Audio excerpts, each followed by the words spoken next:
নমস্কার। আজ আমি বিদ্যাসাগর ইউনিভার্সিটির বিএ থার্ড সেমিস্টারের বাংলা পাস ছাত্রছাত্রীদের যে মেজর A2 পেপারটি রয়েছে এবং মাইনর A3 যে পেপারটি রয়েছে, দুটি পেপারের খুব গুরুত্বপূর্ণ ছোট প্রশ্নগুলি উত্তর সমেত তোমাদের সামনে তুলে ধরব।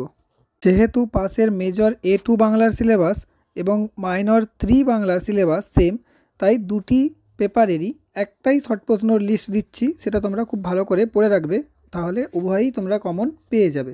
এই দুটি পেপারের সিলেবাসের মধ্যে যেসব টপিকগুলি রয়েছে সেগুলি হলো চর্যাপদ, বৈষ্ণব পদাবলী এবং শাক্ত পদাবলী।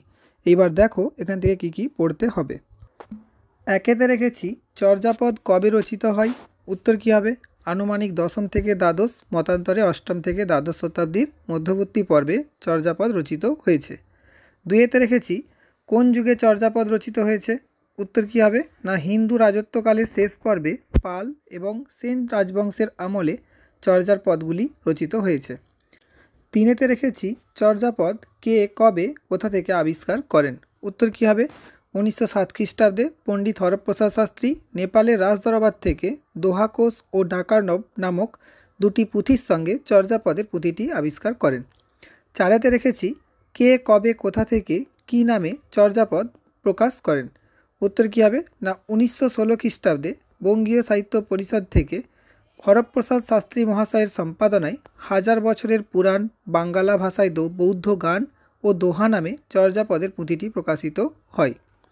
এই 3 এবং 4 কিন্তু খুব গুরুত্বপূর্ণ।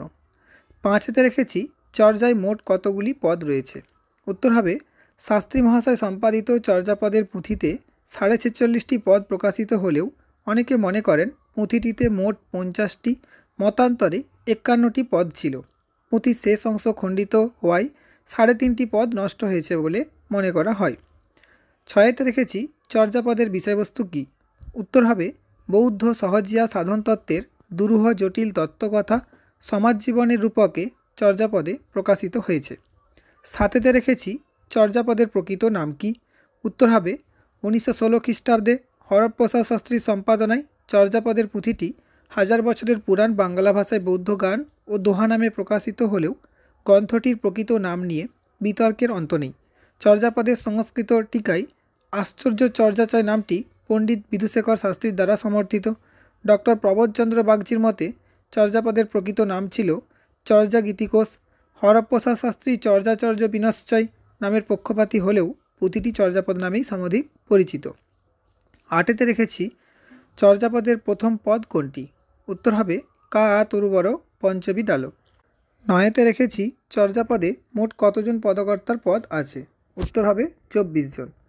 10এতে রেখেছি চর্যাপদের অর্থ উদ্ধারে কোন গ্রন্থটি সহায়তা করে, উত্তর কী হবে? না, বাংলা ভাষা ও সাহিত্যের আদি নিদর্শন চর্যাপদের অর্থ উদ্ধারে সংস্কৃত ভাষায় রচিত মুনি দত্তের টিকা এবং চর্যাপদের তিব্বতী অনুবাদ যথেষ্ট সহায়তা করেছে।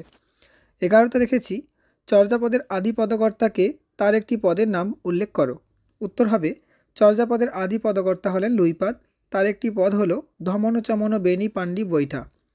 12তে রেখেছি চর্যাপদের ভাষা যে প্রাচীন বাংলা ভাষার নিদর্শন একথা কোন ভাষাতাত্ত্বিক প্রমাণ করেছেন, উত্তর হবে চর্যাপদের ভাষা যে প্রাচীন বাংলা ভাষার নিদর্শন একথা প্রমাণ করেন ডক্টর সুনীতি কুমার চট্টোপাধ্যায় তার 1926 খ্রিস্টাব্দে প্রকাশিত ODBL গ্রন্থে the original development of Bengali language. Doctor Mohammad Shahidullah তার গবেষণায় প্রমাণ করেছেন চর্যাপদের ভাষা প্রাচীন বাংলা ভাষারই নিদর্শন। এই 11 এবং 12 দাগের দুটি প্রশ্নই খুব গুরুত্বপূর্ণ।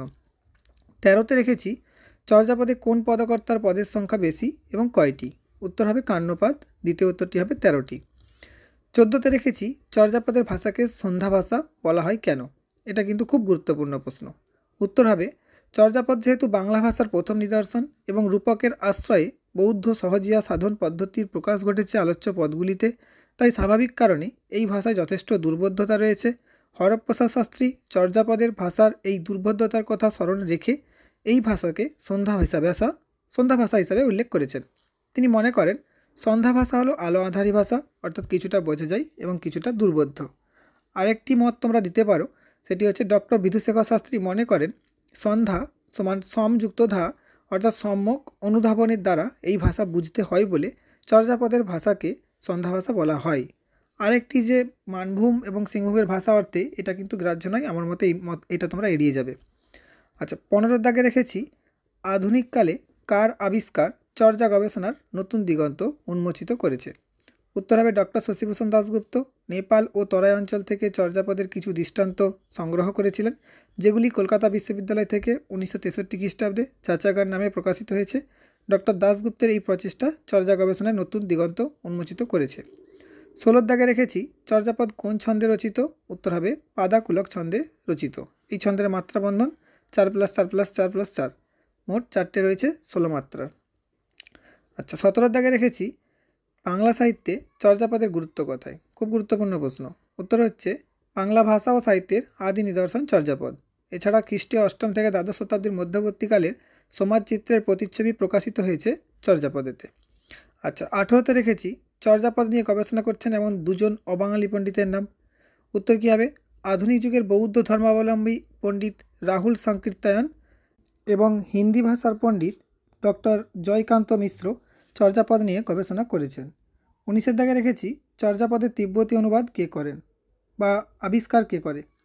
উত্তর হচ্ছে চর্যাপদের তিব্বতী অনুবাদ করেন কীর্তিচন্দ্র, এবং তিব্বতী অনুবাদের আবিষ্কর্তা হচ্ছে ডক্টর প্রবোধচন্দ্র বাগচি। 20 দাগে রেখেছি, চর্যাপদের ক্রমিক সংখ্যা, পদের প্রথম চরণ প্লাস রাগ, পুঁথিপৃষ্ঠা এবং রচয়িতা, এগুলো তোমরা একটু দেখে নিবে তোমাদের পাঠ্য যেগুলো রয়েছে। যেমন 1 নম্বর পদ হচ্ছে কা তরুবর পঞ্চমী ডালো, এটা হচ্ছে পটমঞ্জরি রাগে রচিত। তারপর পুঁথিপৃষ্ঠা হচ্ছে 3, এবং এটি লুইপাদ রচনা করেছে। আচ্ছা, তোমাদের 5 নম্বর পদটিও পাঠ্য, সেটি ভবনাই গহনা গম্ভীর বেগে বাহি, এটি গুর্জরি রাগে রচিত, 9 নম্বর পৃষ্ঠা, চাটিল পাদের।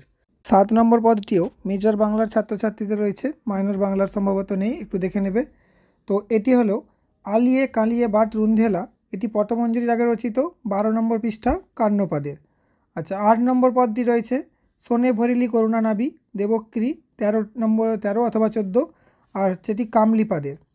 আচ্ছা, 10 নম্বর পদটা হচ্ছে নগর বাহিরে ডম্বি তোহরি কুড়িয়া, এটা দেশাক রাগে রচিত, 16 নম্বর পৃষ্ঠা, কান্নপাদের। 28 নম্বর রয়েছে উঁচা উঁচা পাবত তহি বসয় সবরি বালি, এটি বলাড্ডি রাগে রচিত, 81-82 পৃষ্ঠা, সবরপাদের। এরপর আসি বৈষ্ণব পদাবলিতে। এখান থেকে তোমরা কী পড়বে? 21 দাগে রেখেছি, প্রাক চৈতন্য যুগের দুজন শ্রেষ্ঠ বৈষ্ণব পদকর্তার নাম লেখো। উত্তর কী হবে? বিদ্যাপতি ও চণ্ডীদাস। 22 দাগে রেখেছি, চৈতন্য সমসাময়িক যুগের 4 জন সে বৈষ্ণব পদকর্তার নাম লেখো। উত্তর হবে গোবিন্দ ঘোষ, মাধব ঘোষ, নরহরি সরকার, বাসুদেব ঘোষ। 23 দাগে রেখেছি, পরচৈতন্য যুগের 3 জন বৈষ্ণব পদকর্তার নাম লেখো। উত্তর হবে জ্ঞানদাস, গোবিন্দ দাস, বলরাম দাস। 24 দাগে রেখেছি, দুজন মুসলমান বৈষ্ণব পদকর্তার নাম লেখো, আলী রাজা ও চাঁদ গাজী। 25 দাগে রেখেছি, বিদ্যাপতির আবির্ভাব কাল সম্পর্কে লেখো। উত্তর কী হবে? আনুমানিক 1380 খ্রিস্টাব্দের নিকটবর্তী সময়ে বিহারের দ্বারভাঙা জেলার মধুবনী পরগনার বিসফি গ্রামে শৈব ব্রাহ্মণ বংশে বিদ্যাপতির জন্ম হয়। তার তিরোধান ঘটে আনুমানিক 1460 খ্রিস্টাব্দে। 26 দাগে রেখেছি, বিদ্যাপতিকে অভিনব জয়দেব বলা হয় কেন? উত্তর কী হবে? মিথিলার কবি বিদ্যাপতি সংস্কৃত সাহিত্যের বিখ্যাত কবি জয়দেবের গীতগোবিন্দম কাব্যের দ্বারা গভীরভাবে প্রভাবিত হয়েছিলেন। জয়দেব বর্ণিত রাধাকৃষ্ণের প্রণয়লীলা অনুসরণে বিদ্যাপতি তার পদগুলি রচনা করেছেন। শুধু তাই নয়, ছন্দের মাধুর্য সৃষ্টিতে এবং শব্দচয়নের অনন্যতায় তিনি জয়দেবের মতোই পারদর্শী ছিলেন। তাই মিথিলা রাজা শিবসিংহ তাকে অভিনব জয়দেব উপাধিতে ভূষিত করেছেন। 27 দাগে রেখেছি, মৈথিল কোকিল নামে কোন কবি পরিচিত এবং কেন?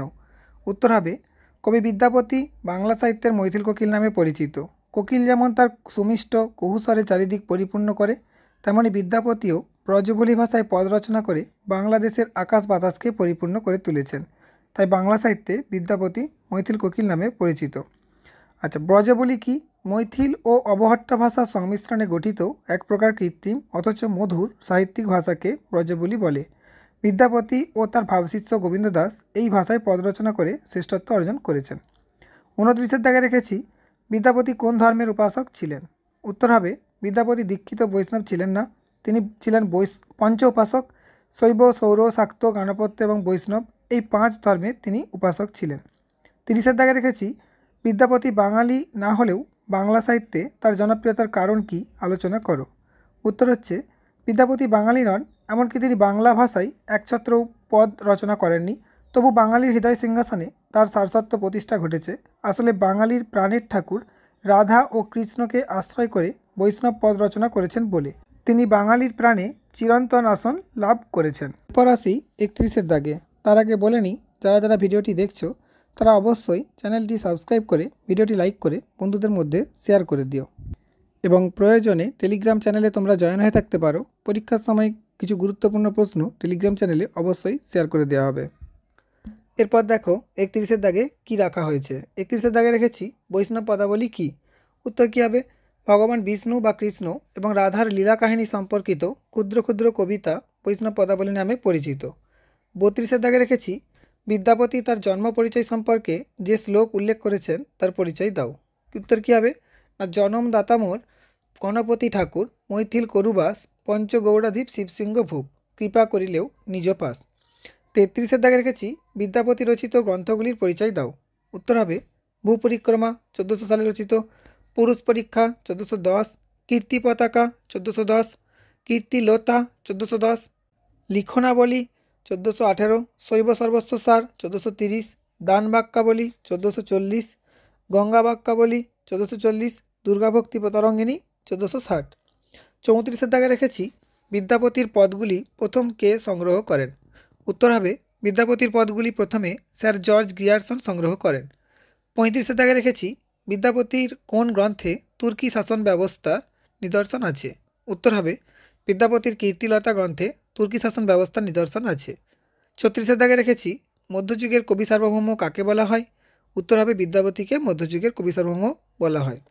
37-এর দাগে রেখেছি কোন গ্রন্থে কবি নিজেকে খেলান কবি হিসাবে উল্লেখ করেছেন।